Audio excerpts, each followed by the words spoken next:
All right, Coach Ware here. Final video covering different alignment. Again, you can have certain alignments based on formations, some that you can game plan with your staff. We always had certain things we knew if teams came out in a formation, we're going to have a auto alignment too. And so, if you had anything in particular that you got fit from playing against, I can be more than happy to help out coming up with some different things you could do. So for this last one, this was our jet or our wide technique from our defensive ends. The beauty about it, again, for us, we kept it simple, and then we could manipulate who jetted and who didn't. And so some different terminology that we had as a defensive staff was that we could call it jet strong. So right now, because we have a Roger call, the strong side end knew he was jetting. We could call it jet weak, so the weak side end knew he was jetting, and then we could call jet double, where both guys know that they're going to be in a jet technique. The other thing that we could do was also do this to the short side and to the wide side. So if we were shifted over here, and obviously it takes some players off the screen, and we said jet short, now we know that the strong side in, who now is to the short side, is going to do it. And obviously we wouldn't call this the strength. We would call the strength in a balanced formation to the wide side. Okay, and we could call it, so again, let's fix that and say, we'll just assume that this is the strong side in. If we said jet short, it's him. If we said jet wide, it's him. Okay, where we said jet double, it would be both of them. Doesn't change their gap responsibility. They play in the same gaps. The interior guys would play the same gaps, and the linebackers would have the same gaps. With that said, so as far as like how you determine how far out your defensive ends go, I gave these guys free reign to go as wide as they chose. Now, obviously, if he's way out here, he's in a disposition because by the time he gets back there, the play's going to be gone. He's going to be out of the play. So I told them, you can get as wide as you want based on your speed and your skill set. So if you could play out that wide and you can still get back there and make a play, by all means do so. And I'll go into some other videos about different pass rush moves that we kind of did as a main move and counter move based off of the jet technique and other videos. So again, you don't ever want this guy to be too wide to where he's going to, take himself out of the play. So I allowed my guys to kind of determine that mainly on their own. But if it was someone who kept going wide and they weren't doing a whole lot or being productive from that spot, we talked about, narrowing it down. Another thing I really like doing too with the jet techniques is angling them in. So putting their shoulders angled to the quarterback was one of the big coaching points that I did with these guys when they were in the jet position. And the big thing too that you don't want to get caught up in is assuming it's a pass, because a lot of times we were jetting on passing downs and based on passing distance as far as the chains go. But I told them, worst case scenario is they run the ball. And so you need to make sure that you're still responsible for your run reads when you're in the jet position. One last thing about jet, if they were to attach a tight end, more times than not for us, this was a kill. So we would no longer jet to that side if you had a tight end attached, especially depending on who you're playing. If this tight end's a stud, which we've faced some of those guys in the past, one who is in the NFL right now was a freak show.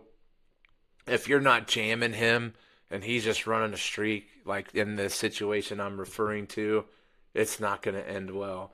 And so our ends are taught to jam, and so he can't jam from a jet position. So, again, he's not going to get into a jet. So we'll look at a quick film with some jet techniques, and we'll see as far as their width goes what they kind of did. So here's some film of a jet technique. Again, you could call it a wide nine technique, whatever. fits your terminology best. This is just what we called it. Again, makes it simple to signal. And so again, his alignment is going to be based on his skill set. If he's able to still attack and be productive from this width, then awesome.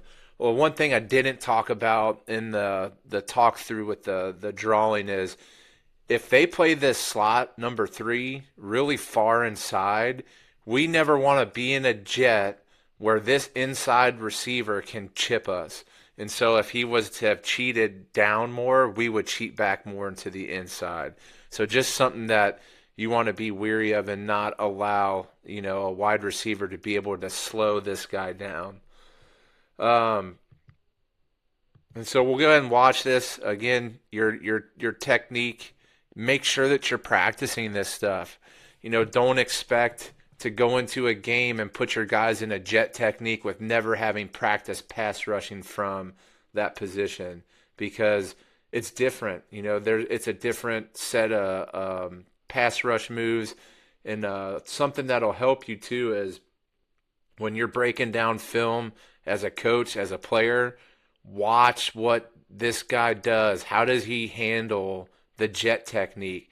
Is he going to just automatically 3 kick out? Is he going to open up his shoulders, giving you a two-way go?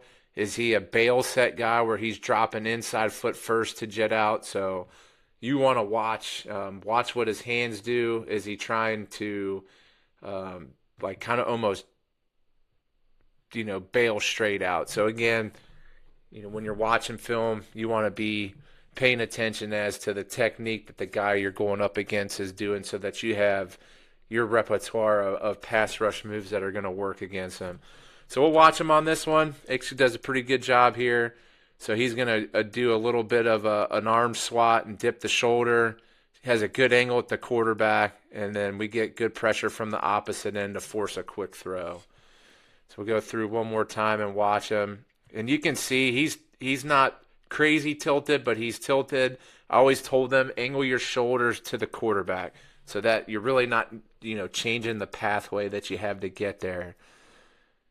Okay, kicks out, turns right away. So what I tell my guys too is if he gives you those open shoulders, and we'll watch him right here. So right now his shoulders are open. He's 100% set on trying to run you upfield.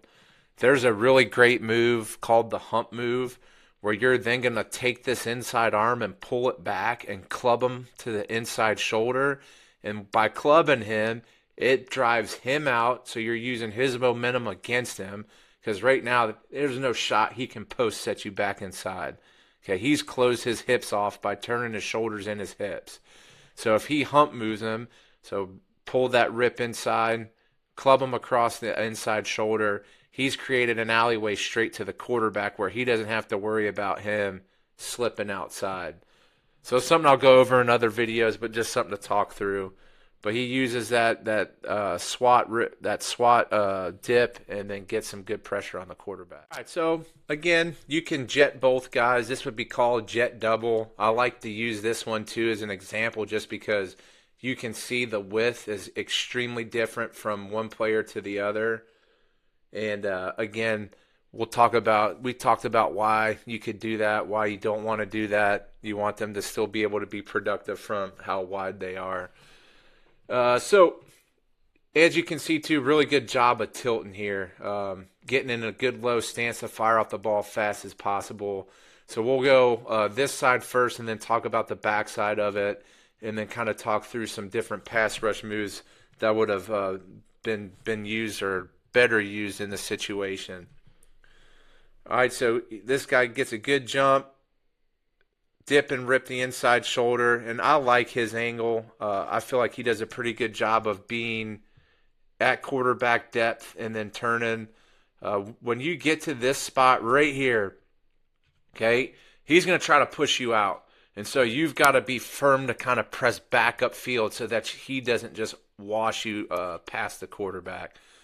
Okay, so we'll go to the other side here where he's a little bit wider and he actually kind of gets too deep here, and we'll talk about some counter moves that I would have liked to seen as opposed to what he did. Because right now he's already turned out. I mean, you could see his hips are opened up, shoulders are turned. He knows he's got to get out, so he's going to probably bail really early. So his shoulders are turned here. So one thing that I coached up, and this move is really difficult to stop. Now, obviously, he's not quite in striking distance because he started off a little bit too wide.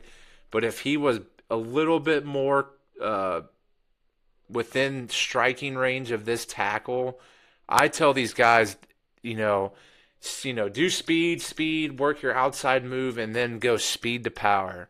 And what I mean by speed to power is if he's in a striking zone right here, this guy's shoulders are turned out, his base is collapsed, his kick foot and his post foot have come together.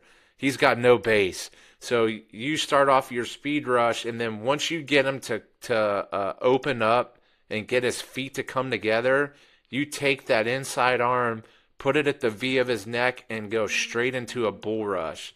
I'll try to find some videos of that, of my guys utilizing that move for when I cover pass rush moves, but it's so hard to stop. And if these guys aren't sound in their technique and keeping their posts and kick foot separated, then it is a deadly move. And so here he ends up getting too deep and then gets washed past the quarterback.